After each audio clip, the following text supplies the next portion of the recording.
ஆமா ப்ரோ. நான் சிங்கப்பெண் தான் ப்ரோ. என்ன நடிச்சீங்க? என்ன பொண்ணுங்கன்னா என்ன கிழிக்கிறையா? கேக்குறாரு பாரு கேள்வி. ப்ரோ நான் சிங்கப்பெண் தான் ப்ரோ. என்ன நடிச்சீங்க? என்ன பத்தி? எல்லா பெண்களுமே சிங்கப்பெண் தான். இப்பல்லாம் எல்லாமே ஈக்குவாலிட்டி வந்துருச்சு இல்லைங்களா? ஆண் என்ன பெண் என்ன எல்லாருமே ஈக்குவல் தான். நம்ம பெண்கள் மட்டும் புகழவே கூடாது.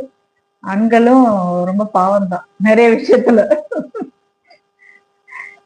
நம்ம வந்து எப்பயுமே வந்து நம்மள பத்தியே மட்டும் புகழ்ந்துட்டு இருக்கிறது நல்லது கிடையாது. ஆண்களும் காலையில எழுந்திரிச்சு வெளியில போயிட்டு சமுதாயத்தெல்லாம் ஃபேஸ் பண்ணிட்டு வீட்டுக்கு வந்து வீட்டுல இருக்கிறவங்கள ஃபேஸ் பண்றது அதை விட பெரிய விஷயம்தான். ஊரெல்லாம் சமாளிச்சுட்டு வந்துருவாங்க.